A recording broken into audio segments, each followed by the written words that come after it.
Hello viewers. Exam study class के YouTube channel पर आपका स्वागत है।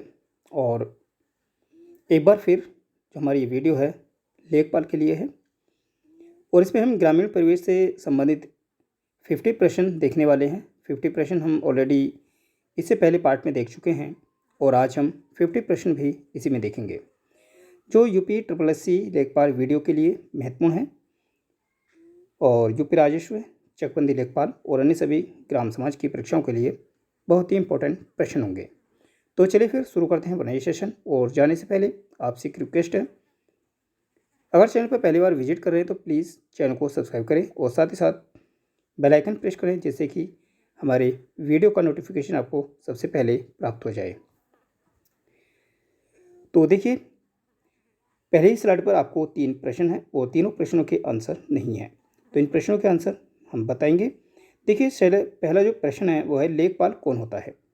तो जो लेखपाल होता है वो एक गांव स्तर का एक सरकारी अधिकारी होता है। ठीक है, तो लेखपाल गांव स्तर का सरकारी कर्मचारी होता है। सेकंड, विकासखंड का मुख्य कार्यपालन अधिकारी कौन होता है। तो ये सभी जानते होंगे कि जो विकासखंड होता है यानी कि ब्लॉक जो होता है, ब्लॉक का जो महत्वपूर्ण जो प्रमुख जो अधिकारी होता है वो खंड विकास अधिकारी होता है। तो खंड विकास अधिकारी BDO।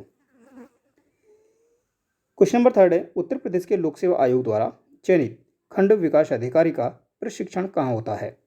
तो इनका जो प्रशिक्षण होता है ग्रामीण विकास संस्थान में होता है। क्वेश्चन नंबर 4, एक विकास खंड के ग्रामों के विकास की जिम्मेदारी किस पर निर्भर करती है। इस प्रश्न का सही जवाब होगा खंड विकास अधिकारी पर। लेखपाल का उल्लेख किस नियम की धारा में है। तो लेखपाल का जो उल्लेख है वो उत्तर प्रदेश भू राजस्व अधिनियम 1901 की धारा 23 में उल्लेखित किया गया है। दाखिल खारिज यानी कि म्यूटेशन की प्रक्रिया कब होती है। तो म्यूटेशन की जो प्रक्रिया होती है वो जब होती है, नाम किसी की ज़मीन होगी और उस ज़मीन पर जब नाम परिवर्तन होता है उसे दाखिल खारिज कहते हैं। देखिए, जब कभी भूमि के कब्जे में परिवर्तन होता है या फिर इसके अंतर्गत खतौनी में जोतदार के नाम का परिवर्तन किया जाता है। क्वेश्चन नंबर 7, लेखपाल अपने हल्के के गांव या गांव का प्रत्येक वर्ष खेत पर आकर निरीक्षण करता है और इस निरीक्षण को क्या कहते हैं। तो इसे कहते हैं पड़ताल और ये 3 बार करते हैं, रबी, खरीफ और जायद की फसल के समय पर। क्वेश्चन नंबर 8 है, लेखपाल अपने हल्के में कार्य करता है और उसका जो ट्रांसफ़र है किसके द्वारा किया जाता है। तो इसका जो ट्रांसफ़र है वो परगना अधिकारी यानी कि सहायक कलेक्टर के द्वारा किया जाता है। Question number 9, land record manual में उत्तर प्रदेश में लेखपाल सेवा नियमावली कब बनी। तो ये बनी थी 2006 में। क्वेश्चन नंबर 10, खसरा क्या होता है। तो जो खसरा होता है वो क्या होता है कि एक कानूनी दस्तावेज होता है। क्वेश्चन नंबर 11, पटवारी शब्द का प्रारंभ सर्वप्रथम किसने किया था। तो पटवारी शब्द का जो प्रारंभ था वो सबसे पहले शेरशाह सूरी के समय पर किया गया था। किसके समय में पटवारी का नाम बदलकर लेखपाल कर दिया गया। तो ये चौधरी चरण सिंह जब प्रधानमंत्री थे उस समय पर पटवारी का जो नाम था वो लेखपाल कर दिया गया था। क्वेश्चन नंबर 13, उत्तर प्रदेश भू राजस्व अधिनियम की धारा 33 में वर्णित वार्षिक रजिस्टर को किस नाम से जाना जाता है। तो इसे जाना जाता है खतौनी के नाम से। खसरा एवं खतौनी को सम्मिलित रूप से क्या कहते हैं। खसरा और खतौनी को सम्मिलित रूप से अधिकार अभिलेख कहा जाता है। क्वेश्चन नंबर 15, अमीन कौन होता है। और अमीन जो होता है ये भू राजस्व की जो वसूली करने वाला होता है उसे हम अमीन कहते हैं। क्वेश्चन नंबर 16 है, चकबंदी विभाग क्या कार्य करता है। तो चकबंदी विभाग जो है वो क्या क्या करता है कि जो किसानों की जो भूमि होती है जो अलग अलग होती है उसको एक जगह करने का काम करता है, यानी कि किसानों की बिखरी जोतों को इकट्ठा करता है। क्वेश्चन नंबर 17, चकबंदी विभाग का प्रमुख कौन होता है। तो चकबंदी विभाग का जो प्रमुख होता है वो चकबंदी आयुक्त होता है। जिला स्तर पर सर्वोच्च चकबंदी अधिकारी कौन होता है। ये होता है जिला उप संचालक चकबंदी। चकबंदी का वास्तविक कार्य कौन करता है। क्वेश्चन नंबर 19 है, इस प्रश्न का सही जवाब होगा चकबंदी लेखपाल। चकबंदी प्रक्रिया राज्य सरकार की होती है। क्या होती है। तो एक लोक कल्याणकारी योजना होती है ये। चकबंदी लेखपाल चकबंदी आयुक्त के अधीन होते हैं, जबकि राजस्व लेखपाल किसके अधीन होते हैं? जो राजस्व लेखपाल होते हैं वो डीएम यानी कि डिस्ट्रिक्ट मजिस्ट्रेट जिलाधिकारी के अधीन कार्य करते हैं। 22 उत्तर प्रदेश में मनरेगा का कार्यान्वयन कितने चरणों में संपन्न हुआ? तो ये हुआ था 3 चरणों में। क्वेश्चन नंबर 23 ग्रामीण राष्ट्रीय ग्रामीण आजीविका मिशन की शुरुआत केंद्र सरकार ने कहाँ से की? इसका सही जवाब होगा राजस्थान के बांसवाड़ा जिले से।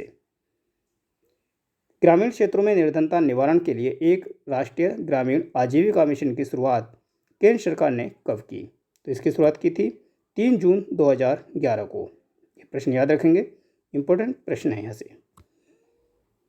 क्वेश्चन नंबर 25 प्रधानमंत्री आदर्श ग्राम योजना का प्रारंभ कब से किया गया? तो इसका जो प्रारंभ था वो 2015-16 से किया गया था। प्रधानमंत्री आदर्श ग्राम योजना किसके द्वारा वित्त पोषित है? तो ये पूरी तरह से केंद्र सरकार के द्वारा वित्त पोषित है, इनकी 100% केंद्र के द्वारा। प्रधानमंत्री ग्राम सड़क योजना का क्रियान्वयन पूर्णतः केंद्र पोषित योजना के रूप में प्रदेश में कब से किया गया? तो किया गया था 25 दिसंबर 2012 से। 28 स्वजल धारा कार्यक्रम की शुरुआत केंद्र सरकार ने कब से की? तो इसकी शुरुआत की थी दिसंबर 2002 से। क्वेश्चन नंबर 29 प्रदेश में भू अभिलेखों के रखरखाव का उत्तरदायित्व किसे सौंपा गया है? तो इसका जो उत्तरदायित्व है वो सौंपा गया है जिला अधिकारी को। क्वेश्चन नंबर 30 जवाहर ग्राम स्मृति योजना पूर्व में चल रही जवाहर रोजगार योजना का पुनर्गठित सुव्यवस्थित और व्यापक रूप है। यह योजना कब प्रारंभ की गई? तो इस योजना का जो प्रारंभ हुआ 1 अप्रैल 1999 को किया गया था। 31 प्रधानमंत्री कौशल विकास योजना की शुरुआत कब की गई? तो प्रधानमंत्री कौशल विकास योजना की जो शुरुआत है वो 21 मार्च 2015 को की गई थी। इस योजना के तहत कितने युवाओं को कौशल विकास हेतु प्रशिक्षण प्रदान करना है? कौन सी योजना? प्रधानमंत्री कौशल विकास योजना के अंतर्गत। तो इसमें है 1.4 बिलियन युवाओं को प्रशिक्षण प्रदान करना। प्रधानमंत्री कौशल विकास योजना पर कितने रुपए खर्च होंगे? तो प्रधानमंत्री कौशल विकास योजना पर 1120 करोड़ रुपए खर्च होंगे। 34 प्रधानमंत्री जन धन योजना का शुभारंभ कब हुआ था? दोबारा हो गया है। तो प्रधानमंत्री जन धन योजना का जो शुभारंभ है वो 28 अगस्त 2014 को किया गया था। प्रधानमंत्री जीवन ज्योति बीमा योजना के तहत कितनी उम्र के लोग अपना बीमा करा सकते हैं? तो 18 से 50 वर्ष की उम्र तक। इसको जो बीमा की जो राशि है इसमें 330 रुपये है। 36 प्रधानमंत्री जीवन ज्योति बीमा योजना के तहत कितने रुपए तक का बीमा किया जाता है? तो इसमें किया जाता है 2 लाख रुपए का। सूखा आशंकित क्षेत्र कार्यक्रम का प्रारंभ कब किया गया था? तो इसका प्रारंभ किया गया था 1973 में। मरुभूमि विकास कार्यक्रम कब से प्रारंभ किया गया? मरुभूमि विकास कार्यक्रम वर्ष 1977 से 78 में प्रारंभ किया गया। गाँव के समग्र विकास के लिए एक नई सांसद आदर्श ग्राम योजना कब से शुरू की गई? तो यह शुरू की गई थी 11 अक्टूबर 2014 से। क्वेश्चन नंबर 40 सुकन्या समृद्धि योजना का शुभारंभ कब किया गया? तो सुकन्या समृद्धि योजना का शुभारंभ 22 जनवरी 2015 को किया गया और इसका जो शुभारंभ किया गया था वो हरियाणा के पानीपत से किया गया था। तो क्वेश्चन नंबर 41 यही है कि प्रधानमंत्री नरेंद्र मोदी ने सुकन्या समृद्धि योजना का शुभारंभ किस शहर से किया? तो पानीपत हरियाणा से। भारत सरकार ने राष्ट्रीय पेयजल मिशन की स्थापना कब की थी? तो इसकी स्थापना वर्ष 1986 में की गई थी। क्वेश्चन नंबर 43 राष्ट्रीय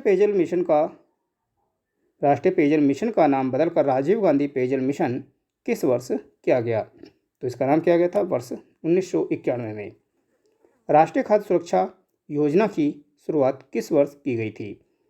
राष्ट्रीय खाद्य सुरक्षा योजना ये राशन से संबंधित है और इसका प्रारंभ 2013 से किया गया था। राष्ट्रीय खाद्य सुरक्षा योजना के अंतर्गत निर्गम मूल्य क्या है? तो इसमें चावल गेहूं के जो रेट हैं वो क्या हैं।